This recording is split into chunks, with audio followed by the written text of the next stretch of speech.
இப்படி நடக்கும்னு யாருமே எதிர்பார்த்திருக்க மாட்டாங்க.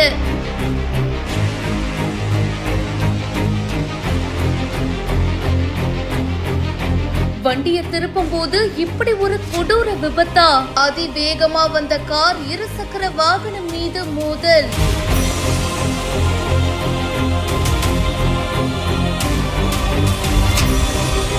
மத்திய பிரதேஷ்ல இந்தூர்ல தான் இந்த சம்பவம் நடந்திருக்கு.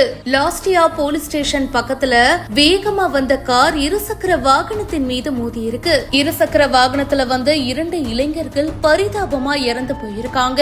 நெஞ்சு பதற வைக்கிற இந்த சிசிடிவி காட்சி இப்ப சமூக வலைதளங்கள்ல வேகமா பரவிட்டு இருக்கு. பிரில்லியன் கன்வென்ஷன் சென்டர் அப்படின்ற இடத்துக்கு பக்கத்துல தான் இந்த விபத்து நடந்ததா சொல்லப்படுது. இதுல 2 பிடெக் மாணவர்கள் பரிதாபமா இறந்து போயிருக்காங்க. ஒரு சட்டக்கல்லூரி மாணவர் படுகாயம் அடைஞ்சிருக்காரு. இந்த விபத்து சம்பந்தமா ஒருவரை கைது பண்ணிருக்காங்க. மேலும் கார்ல இருந்த மொத்த 3 பேரு தீவிரமா தேடிட்டும் இருக்காங்க. அந்த காரு புத்தம் புதுசு அப்படின்னு சொல்லப்படுது. வெள்ளிக்கிழமை அன்னைக்கு தான் அந்த கார் வாங்கியிருக்கிறதாகவும் சொல்லப்படுது. வாங்கின 9 மணி நேரத்துல தான் இப்படி ஒரு கோர விபத்து நடந்ததா கூறப்படுது. இந்த வீடியோ இப்ப சமூக வலைதளங்கள்ல வேகமா பரவிட்டு இருக்கு.